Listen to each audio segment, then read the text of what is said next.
Bismillahirrahmanirrahim. Assalamualaikum warahmatullahi wabarakatuh. Alhamdulillah wassalatu wassalamu ala Rasulillah wa ala alihi wa sahbihi wa man walah wa ba'd. Teman-teman, tanpa kecuali yang pertama kita mengawali dengan bersyukur kepada Allah Subhanahu wa taala yang telah memilih kita untuk berada di tempat ini guna mempelajari sebagian dari tuntunan agama kita. Semoga keberadaan kita yang terpilih oleh Allah berada di sini di tengah kesibukan beraktivitas memberikan keberkahan lebih kepada kita semua dan mengantarkan kita pada kebahagiaan yang menyukseskan. Itulah kuncinya kenapa di setiap pembuka itu seringkali ada keluar kata Alhamdulillah. Jadi secara psikologi ketika diteliti, syukur itu lebih sering menghadirkan kebahagiaan. Nah sekarang yang kurang dalam kehidupan itu seringkali adalah kebahagiaan. Dan kebahagiaan itu diingatkan oleh Allah itu 5 kali dalam sehari. Karena seringkali capaian-capaian, target-target kehidupan kita yang kita kejar itu mungkin bisa didapati, tapi boleh jadi dari setiap hal yang didapatkan belum tentu itu bisa melahirkan kebahagiaan untuk kita. Nah, kesuksesan yang melahirkan kebahagiaan itu disebut dengan falah namanya. Falah. Jadi ada falah, ada fauz, ada fariha, farah. Oke? Ini fauz nih turunannya ada faiz, fauzan, faizin. Itu artinya sukses. Ya. Bekerja sukses misalnya, ya. Belajar sukses, berkarir sukses. Itu disebut dengan faz. Orangnya faiz. Fauzan, faizin. Pemiliknya. Jadi kalau ada yang namanya fauzan, faizin, faiz, faizah. Itu artinya orang yang diharapkan sukses dalam aktivitasnya. Tapi kesuksesan itu belum tentu melahirkan ketenangan, kebahagiaan. Tenang, bahagia. Jika ada orang yang dia merasakan ketenangan, kebahagiaan. Walaupun mungkin tidak sukses mencapai apa yang ia tempuh dalam karirnya. Dia punya bisnis, dia nggak sukses. Tapi perasaan bahagia aja, tenang aja gitu. Ya. Dia belajar, IPK pengen 4, jatuhnya 3,2 misalnya. Nggak nyampe, tapi tenang aja. Ya, sukses yang belum tentu didapatkan dari kebahagiaan. Farah namanya. Sifatnya Farhan. Farah Queen, jangan Muhammad Farhan. Dia orang yang diharapkan bahagia dalam hidupnya. Walaupun belum tentu sukses. Oke, pilih mana? Kaya tapi gelisah atau miskin tapi tenang? Kaya tapi tenang, oke. Oh ya. Ya, yang malu-malu jawab pengen sebetulnya kan. Oke, nah Allah tuh maha tahu. Jadi nggak harus ditanya, Allah tuh maha tahu. Sebelum dijawab, sudah diharapan. Sebelum mimpi, sudah dibangunkan. Makanya Allah bangunkan kita dari mimpi, naikkan harapan jadi kenyataan. Diingatkanlah 5 kali dalam sehari. Ya kan? Padahal mandi aja 2 kali kan. Makan 3 kali. Tapi untuk sukses dan bahagia 5 kali diingetin. Gabungan 2 ini disebut falah namanya. Dan ini, pengingat ini, 5 kali ini tidak pernah berhenti dalam 24 jam. Diperdengarkan di telinga kita. Telinga bahasa Arabnya itu udhun. Jamaknya karena banyak yang punya telinga dijamakkan adhan. Adhan. Kenapa adhan disebut adhan? Karena inilah satu-satunya panggilan di muka bumi yang didengar oleh orang yang masih punya telinga dan pendengaran. Itulah rahasianya kenapa waktu azan itu ada perbedaan di setiap tempat. Coba, kita sekarang di Tanah Kusir misalnya kan. Geser dikit Tanah Abang. Beda kan waktunya kan? Terus Tanah Abang yang di Jakarta dengan Tanah Abang yang di Palembang beda waktu kan? Palembang ada Tanah Abang juga kan? Ada, beda. Terus kalau kita riset, itu semua tempat di bumi, Waktunya memiliki waktu khusus untuk adzan. Setiap tempat berbeda karena Allah mengizinkan lafaz adzan terdengar selama 24 jam di semua tempat. Dan cuma ini, di mana ada agama yang punya panggilan kesuksesan, kebahagiaan, panggilan ritual, intelektual, fisikal sekaligus diingatkan 24 jam dalam sehari. Dan ini pasti bukan buatan manusia, karena nggak ada satupun manusia membuat sebuah panggilan seperti ini. Mustahil. Nah, ini menunjukkan satu-satunya kebenaran risalah Islam. Tapi poinnya adalah substansinya bukan karena azannya. Allahu Akbar, Allahu Akbar. Oh, sholat nih. Ya. Poinnya bukan itunya. Sholat itu wasilahnya. Dari kata silah, terkoneksi dengan kuat. Yang tak terpisahkan. Kita kumpul sekarang, sifatnya disebut silah. Substansinya rahmat. Kasih sayang, berbagi. Ya. Digabungkan silah dengan rahmat jadi silaturahim. Silah itu artinya hubungan pertemuan yang menghubungkan sifat kasih yang dalam sehingga ketika berpisah itu masih ingat. Bukan saat kumpul. Ya, Mas Dude ketemu Mas Baim sekarang nyapa, senyum, wajar orangnya ada. Itu belum silaturahim. Nanti ketika terpisah masih ingat tuh. Masih mengingatkan, masih WA, masih doain. Ya, masih punya harapan yang bagus, gitu kan? Nah, itu namanya silaturahim. Jadi silaturahim itu nampaknya bukan saat kumpulnya, saat pisahnya. Nah, pertemuan ini melatih kita mengeluarkan aura-aura kebaikan yang terbawa saat kita berpisah. Itu poinnya.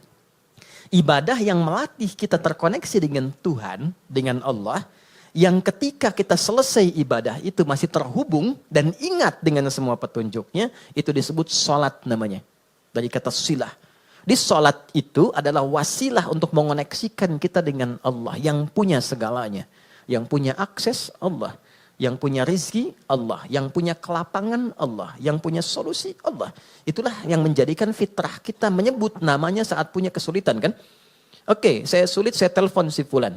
Saya miss call si fulan, gak terangkat. Walaupun saya sering telepon dia, WA dia, bikin status tentang dia. Ketika punya kesulitan dia gak jawab. Yang terakhir harapannya siapa? Ya, miss call saya terhadap Allah. Khairai yarah. May ya'mal mithqala dzarratin khairai yarah. Maka diberikan, ya Allah gimana cara saya terkoneksi dengan engkau? Allah ajarkan lewat sholat. Nah, sholat itu hakikatnya adalah wasilah yang mengantarkan kita pada pemberian Allah. Pemberian itu 5 nanti. Makanya sholatnya kenapa 5 waktu? Karena 5 ini yang kita butuhkan dalam kehidupan. Dan puncak yang 5 ini adalah falah. Falah. Ketenangan kita butuhkan. Makanya di rumah tangga kan yang pertama tenang dulu, sakinah. Mawadah itu nyusul setelah sakinah. Mawadah itu kan harta yang berlimpah yang membuat kita nyaman beraktivitas. Ya kan? Mau jalan ada kendaraan. Di rumah mau ke toilet nyaman. Mau sholat enak, mau tidur enak. Itu mawadah namanya. Tapi mawadah tanpa sakinah hampa. Dan sholat faidah pertamanya adalah melahirkan ketenangan. Makanya orang itu kalau sholat yang didapatkan pertama itu bukan jawaban doa. Tapi tenang. Saya ulang ya. Orang kalau sholat kan doa kan? Dalam ruku doa, dalam sujud doa, berdiri dia berdoa. Tapi yang Allah berikan pertama kali bukan jawaban doanya. Yang Allah berikan pertama kali adalah ketenangan yang dihunjamkan pada jiwanya. Makanya baru wudhu aja, aura kita sudah berbeda. Nanti baru berdiri ke tempat sholat saja, rasa sudah lain. Begitu mulai bertakbir, ketenangan hadir. Walaupun kadarnya beda-beda, tapi kita tidak bisa tolak bahwa ada ketenangan berbeda yang kita rasakan gelombangnya saat sholat yang tidak dirasakan di tempat lain. Ya, makanya tempat sholatnya disebut musolla. Musolla itu tempat sholat. Tapi nggak pakai hak di ujungnya ya. Ya, musolla, gini, musolla. Ini, ya, atau tulisnya musalla, begini. Ya, kalau pakai hak, musollah begini, tempat orang disolatkan. Oh, oke. Anda bikin di sini musollah, tempat disolatkan tuh. Ya. Oke, musollah, tempat sujudnya, di situ kita sujud, kalau diperluas namanya masjid. Masjid itu tempat sholat, intinya kan begitu kan? Coba masuk masjid dengan masuk rumah sendiri, masuk masjid dengan masuk ruangan kerja, lain gak rasanya? Ada ketenangan tersendiri kan? Ya kan? Ada gelombang yang berbeda ya. Ya? Kenapa? Karena di dalamnya ada amalan pokok sholat. Tempatnya aja udah beda. Masuk tenang, sholat 2 rakaat, duduk, belum ngapa-ngapain. Bisa ngantuk Pak saking tenangnya. Tidur aja kan? Oke, itulah ketenangan yang Allah berikan pertama kali. Ya? Kenapa kita sholat? Karena Allah menginginkan kebahagiaan lekat dalam hidup kita. Baru setelahnya 4 yang lain. Ada jawaban dari doa. Kalau benar sholatnya karena kita terkoneksi dengan yang punya segalanya, yang mustahil pun menurut manusia, itu tidak ada batas menurut Allah. Ya, tidak ada batas menurut Allah. Banyak kisah viral dalam Al-Quran tentang permohonan yang dipanjatkan dalam sholat untuk mengabulkan persoalan-persoalan yang rumit menurut manusia. Contoh, Nabi Zakaria pernah dengar ya? Baik ya, Nabi Zakaria, istrinya namanya Eliasobat. Dalam bahasa Latin disebut Elizabeth. Elizabeth itu nama genealogi ke atasnya Eliasobat, istrinya Nabi Zakaria. Adiknya dari Hannah. Hannah itu istrinya Imran. Imran dengan Hannah menikah, kemudian mengandung Hannah, Maryam. Dalam kandungan Imran meninggal. Nanti Hannah melahirkan Maryam, Maryam nanti Bunda Maria melahirkan Isa alaihissalam. Oke. Maryam punya tempat khusus untuk ibadah, diberi nama mihrab. Salatnya di situ. Salat di situ. Maka di dalam salat itu tempat menjadi berkah. Secara singkatnya Nabi Zakaria mencoba menunaikan salat di tempat itu. Dalam salatnya minta sama Allah berdoa. Doanya apa? Doa memohon supaya istrinya diberikan oleh Allah karunia bisa mengandung dan melahirkan keturunan. Maaf, vonisnya pada masa itu dipandang monofos dan mandul, tidak mungkin punya keturunan. Perhatikan, karena dalam sholat konektivitasnya pada Allah yang tidak punya batas dalam pemberian. Anda minta pada manusia punya keterbatasan. Maaf, pandangannya terbatas, semakin jauh tak terlihat. Pendengarannya terbatas, semakin frekuensinya tinggi atau paling rendah tidak terdengar. Akalnya pun terbatas. Maka jangan selalu semua hal harus rasional. Karena sepanjang punya sifat kemanusiaan pasti terbatas. Kenapa pendengaran terbatas, pandangan terbatas, akalnya nggak mau terbatas, itu yang salah. Oke, ketika semua terbatas, kita harus minta pada yang tidak punya batas. Tuhan, Allah. Makanya kalau mentok tuh pasti yang disebut Allah kan? Kalau mentok tuh pasti Allah. Kenapa? Karena kita sadar, fitrah kita menuntun, cuma ini yang tidak punya batas. Nah, Allah punya 90 sifat, 99 sifat pemberian. Allah punya 99 sifat pemberian disebut dengan Asmaul Husna. Quran surah 17 di ayat 110. 99 ini adalah nama khusus sesuai dengan kebutuhan kita. Jadi nggak harus semua dibaca. Butuh rizki, sebut ya Allah, ya Razak. Butuh ilmu, ya Allah, ya Alim. Punya masalah, pengen solusi, ya Allah, ya Al-Fattah. Pengen kesabaran ditambah, ya Allah, ya Sabar. 99. Qulid Allah, sebut namaku, kata Allah. Awid Ar-Rahman, kalau sedang dalam lukanya, sebut ya Rahman yang maha lembut, yang maha kasih. Engkau yang memilih aku jadi hambamu. Engkau yang mengasihiku. Ya Allah, dengan kelembutan dan kasihmu tuntaskan masalahku. Rahman. Ayyamma tad'u, tapi kalau engkau tahu, falahul asma'ul husna. Pilih nama sesuai kebutuhanmu. Maka Nabi Zakaria memilih satu nama Allah sesuai dengan sifat yang dibutuhkan. Wahab, pemberi tanpa batas. Karena orang mengatakan ada batasan, maka dipilih nama ini tanpa batas. Kalau meminta dengan nama, sebut ujungnya hab. Makanya sering kita minta, Rabbana hab lana min azwajina. Karena beliau khusus minta ya untuk dirinya, untuk istrinya, maka beliau katakan, Rabbi habli. Kan? Hunalika da'a Zakaria Rabbah, qala Rabbi habli min ladunka dzurriyyatan thayyibah, innaka sami'ud du'a. Itu ada di Ali Imran di ayat yang ke-38. Ya Allah, mereka mengatakan dan memvonis aku dan istriku tak mungkin punya keturunan. Maka dalam sholatku ini aku terkoneksi denganmu, aku minta padamu yang tidak punya batas dalam pemberian. Ini. Apa yang terjadi? Innaka sami'ud du'a. Ya Allah, engkau pasti dengar doaku. Perhatikan kalimatnya, dalam sekali. Nanti kalau berdoa, sisipkan rasa ini. Jadi Allah tuh sangat cepat menjawab pada doa-doa yang disifati dengan rasa yang dalam. Ya Allah, Engkau pasti mendengar doaku. Kalau pada yang maha mendengar tidak terkabulkan juga, kepada siapa lagi aku mesti memohon? Gitu ya? Oke? Ya Allah, engkau yang titipkan dia kepadaku. Engkau yang jadikan dia sebagai anakku. Engkau yang jadikan dia sebagai pasanganku. Engkau yang titipkan dia bukan kepada yang lain. Ya Allah, engkau yang menciptakannya. Engkau yang mengarahkannya. Maka mohon dengan segala keagunganmu ya Allah, jadikan kami orang-orang yang engkau ridhai. Rubah kami menjadi lebih baik, lebih lembut, lebih damai, lebih tenang. Kalau dengan permohonan dan air mata aku tumpahkan belum juga terkabul, maka tunjukkan kepadaku saat ini dengan cara apa lagi bisa aku memohon padamu. Itu.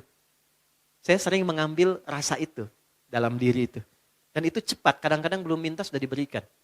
Ya. Dan di Quran banyak, apa yang terjadi? Fanadatul malaikah, kalau doanya benar, turun malaikat langsung menyampaikan. Wa huwa qa'imu yusalli fil mihrab, sedangkan beliau masih terkoneksi dalam sholatnya. Jadi sholat, selain memberikan ketenangan, itu juga mempercepat terkabulnya doa. Doa yang bagaimana yang cepat dikabulkan? Yang didahului dengan ketenangan. Tenang dalam sholat disebut tumakninah. Makanya sholatnya jangan seperti dikejar proyek. Karena proyek sholat itu proyek akhirat, bukan dunia. Ketika teman-teman membawa sifat akhirat ke dunia, maka merendahkan akhirat dengan dunia. Itu poinnya, itu yang menjadikan doa sulit dijawab. Bawa ke urusan akhirat, tepikan dunia. Itulah di awal jumpa kita katakan kenapa tangannya diangkat ke belakang begini, buang urusan dunia ke belakang. Karena yang kita kerjakan sekarang urusan akhirat. Itu hikmahnya, buang urusan dunia ke belakang. Problemnya ketika takbir dunia masih di bawah. Allahu Akbar. Aduh, konten belum jadi nih. Sepatu ketinggalan nih, gitu kan? Aduh, di mana tadi nyimpen kendaraan, kan? Masuk. Padahal kata Nabi sederhana, buang urusan dunia ke belakang. Ya, angkat tangannya, buang urusan dunia ke belakang, pasrahkan kepada Allah. Lipat tangan begini, ya kan? Kan sudah kita belajar ini ya. Yang baru bergabung teman-teman izin tidak bermaksud untuk mengajari, mengingatkan lihat tayangan sebelumnya. Kenapa kiri didahulukan daripada kanan? Sudah kita bahas. Kiri gambaran hal yang kadang-kadang divisualisasikan atau digambarkan hal yang kurang baik. Aliran kiri, tangan kiri, pekerjaan kiri kadang kurang bagus kan ya gambarannya. Maka kanan gambaran yang baik. Asal sholat itu asalnya begini. Tidak bersedekap. Terjadilah satu peristiwa, seseorang pernah berbuat salah. Kesalahannya fatal. Lalu ia datang mengadu pada Nabi untuk konsultasi. Ya Nabi, hukum saya sekarang daripada saya malu dihukum Allah di akhirat. Sahabat itu dulu begitu. Saya pengen selesai di dunia, gak mau dibuka di akhirat. Karena kalau di dunia ditutup, viral di akhirat itu lebih banyak. Semua dibuka kan? Semua. Sekarang mau ditutup bagaimana? Yang tahu mungkin kita pribadi, teman dekat. Tapi di akhirat semua tahu. Oh gitu Adi Hidayat. Kelihatannya baik. Tapi dibuka satu-satu. Diperlihatkan. Ya, yang baik, yang buruk dibuka. Makanya visi sahabat, saya tidak mau di akhirat dibuka karena viralnya makin luas. Pengen diselesaikan di dunia. Jadi ketika Nabi akan sholat, datanglah orang sahabat ini, tidak disebutkan namanya. Kalau tidak disebutkan, perhatikan rumusnya ya, di tafsir, Quran dan hadis, kalau ada kejadian, tidak disebutkan siapa orangnya, kapan kejadiannya, tapi viral perbuatannya, ini ingin menunjukkan kesan bahwa perbuatan itu akan berpotensi lagi terjadi di masa depan dengan sosok yang berbeda, tapi dengan substansi yang serupa. Ya. Dia berbuat salah, kita pernah salah nggak? Pernah. Ya. Ada orang dulu gibah, pernah gibah nggak orang sekarang? Bahasa sekarangnya gosip, ya kan? Oke, mencela dulu ada, sekarang ada nggak yang mencela? Ada, tapi kan nggak disebutkan siapa dulu yang pernah mencela. Artinya celaan itu akan terjadi lagi di masa depan. Ya, masalah dengan kawan, masalah dengan tetangga, masalah suami istri, masalah dengan anak, masalah dengan ibu mertua. Nggak pernah disebutkan siapa tokohnya, tapi suratnya ada, ayatnya ada. Untuk memberikan kesan kalau terjadi, begini cara menyelesaikannya. Maka dia katakan, ya Rasulullah, hukum saya salah.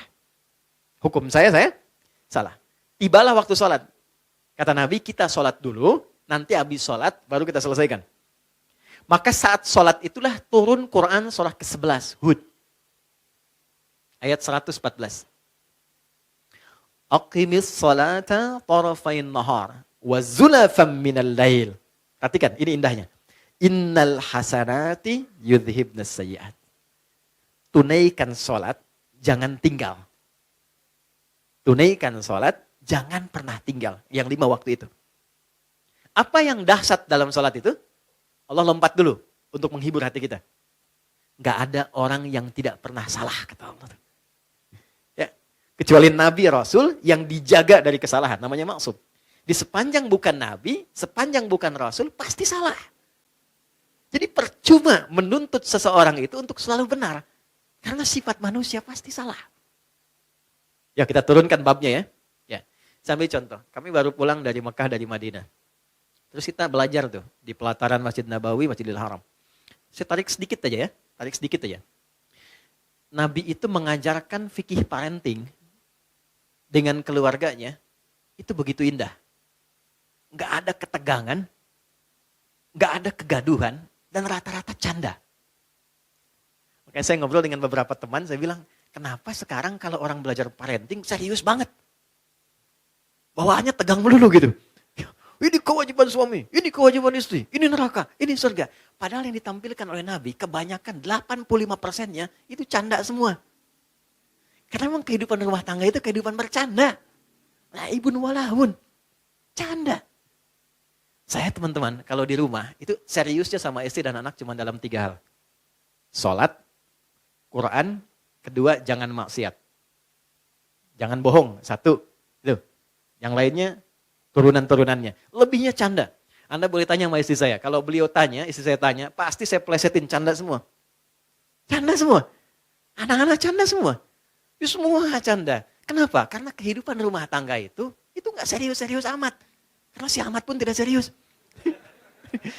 Banyaknya canda. Contoh gini. Istri Nabi ada berapa? 9. Ada yang lain? Jangan khawatir ya, saya gak bahas bab poligaminya, tenang aja.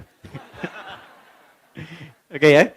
Si Nabi 9 yang berkehidupan, 11 dengan beliau, 1 yang milkul yamin. Ya. Pembahasan detailnya nanti. Singkatnya begini. Dari sekian itu kenapa Nabi diizinkan menikah lebih daripada 4 istri? Kenapa diizinkan? Saya sering sampaikan. Maaf ini rahasianya teman-teman. Karena seluruh istri Nabi itu mewakili semua karakter perempuan di muka bumi. Itu rahasianya. Jadi nanti ada yang suka mengajar, suka belajar dan mengajar, ikuti Sayyidah Aisyah. Ada yang suka fashion, ada perempuan suka fashion ada. Nanti modelnya Sayyidah Zainab. Ada yang suka bikin kue. Itu Sayyidah Saudah binti Zam'ah. Yang bikin kue ini usianya udah 70 tahun ke atas. Sepuh. Tapi nggak pernah Nabi masuk ke rumah beliau, ke kamar Sayyidah Saudah itu di samping Sayyidah Aisyah. Jadi kalau ini yang kubah hijau itu di atas ya. Kubah hijau ke bawah kan ada kamar ya. Ini kamar Sayyidah Aisyah, ini kamar Saudah binti Zam'ah. Sayyidah Saudah binti Zam'ah. Ini sudah sepuh. Hobinya bikin makanan. Nabi pulang, sedang bikin adonan tepung.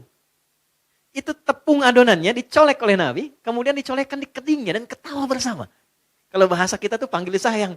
Sayang apa kabar? Gede, masih ketawa. Ya, kapan kakek nenek kita tuh panggil sayang pada pasangannya tuh? Anda bisa kebayang nggak?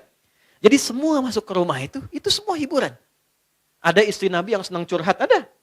Kalau ke rumah tuh cerita, kan? Ada hadis di Al-Bukhari panjang banget. Panjangnya itu cuma satu intinya. Suami mendengar curhat istri. Dan gak pernah dipotong, didengar aja. Karena tahu 8 jam ditinggal, 12 jam ditinggal itu pasti ada sesuatu yang dipendam. Jadi Nabi selesaikan dengan mendengar aja, gak pernah dipotong, dengerin ya terus. Ya, istri kan prinsipnya cuma satu. Ya, gak pernah menginginkan suami merasa benar. Gak pernah berharap begitu. Cuman tolong pahami, merasa bersalahlah sekali gitu ya. Gitu ya. Gak apa-apa, dengerin. Itu ada hadis di Al-Bukhari panjang, dengarkan. Jadi ternyata begitu keluar cerita itu, itulah sakinah. Tenang gitu. Nah itu fikih sederhana dan dalam dengar itu canda. Kadang dialog, kadang canda. Makanya kehidupannya itu yang harmoni yang kita dapatkan. Gak terlalu serius. Nah itu yang saya maksudkan, hal-hal yang kita bisa tampilkan dalam Al-Quran dan kuncinya di mana? Sholat. Makanya semua kisah viral dari istri Nabi itu selalu menyoroti sholatnya Nabi. Itu poinnya. Di sholat tuh bikin tenang. Sholat bikin bahagia. Sholat bikin terkabulnya doa. Gitu. Bukan cuma es krim. Ustaz punya hadiah nanti. Boleh. Gini Ustaz punya hadiah. Oh, nih. Bulan nanti sama matahari sekalian. Ya. Ganti ya. Iya. Nanti sama Tante Bulan bilang sama Om Matahari sekalian. Gimana? Alhamdulillah. Alhamdulillah. Anak gak jauh dari bapaknya.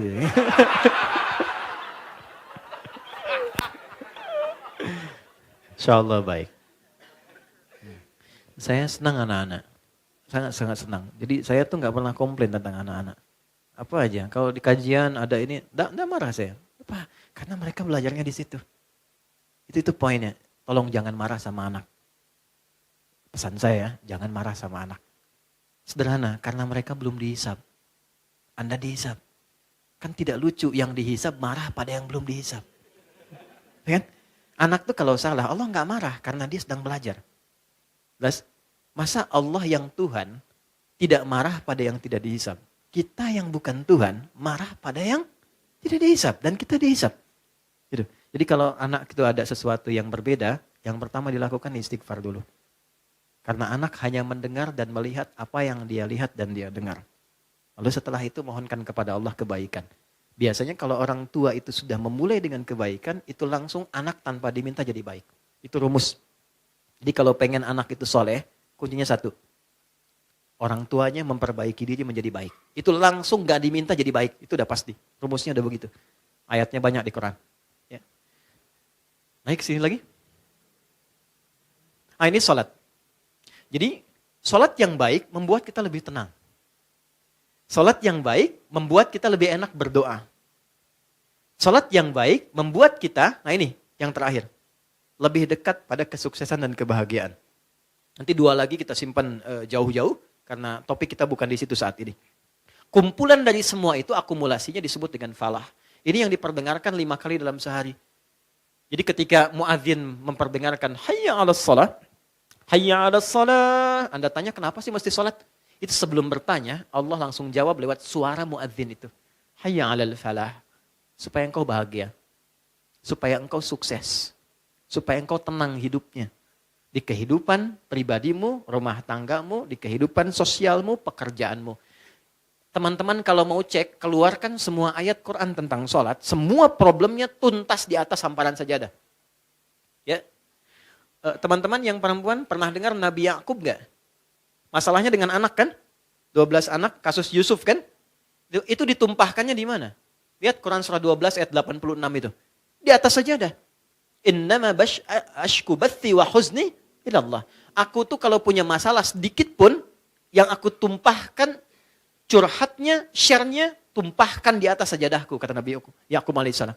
Jadi begitu ditumpahkan, minimal ketenangan ada, walaupun solusi belum datang. Gak percaya silakan ya, punya proyek misalnya kan, belum jadi nih.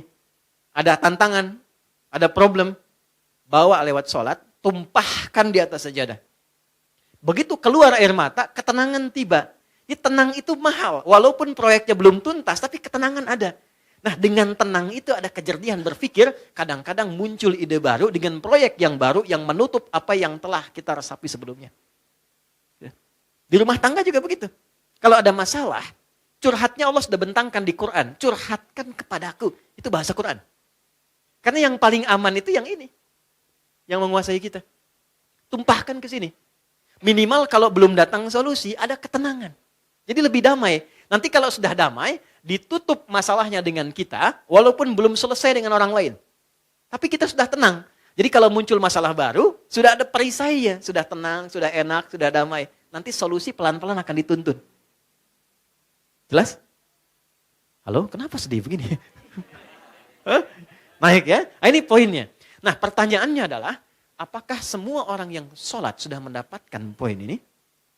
Dulu orang sholat dengan gerakan yang sama, bacaan yang sama, nabi yang sama, bacaan-bacaan ayat dan surat yang sama, mereka meraih apa yang dijanjikan oleh Allah dari semua manfaat sholat. Kita punya gerakan yang serupa, bacaan yang sama, Qur'annya sama, nabinya sama, hadisnya sama. Kenapa? Standar yang telah Allah tetapkan dalam Quran belum maksimal kita raih. Cuma 2 jawabannya seperti yang pernah kita ulas. 1, ini bahasa Quran. Kebanyakan orang yang sholat, 1, ini bahasa Quran, boleh jadi belum khusyuk dalam sholatnya. Kedua, boleh jadi sebagian dari orang yang sholat itu, ini poinnya, tidak paham, tidak mengerti apa yang dibaca dan dilakukan dalam sholatnya. Jadi hanya formalitas secara fikih saja. Fikih itu gini, fikih itu menggugurkan kewajiban. Jadi tidak ada tuntutan mesti paham dalam sholat. Kalau kita bacakan benar secara rukun, benar kemudian secara panduan, awal sampai akhir, keguguran dari kewajiban selesai. Artinya kewajiban selesai ditunaikan. Nggak ada dosa. Tapi kalau kita paham, kenapa mesti takbir? Kenapa kakinya begini? Kenapa tangannya begini? Kenapa doanya ini? Nanti dapat tambahan keberkahan namanya. Namanya hikmah. Hikmah dari sholat itulah yang menuntun kita mendapatkan poin-poin tadi.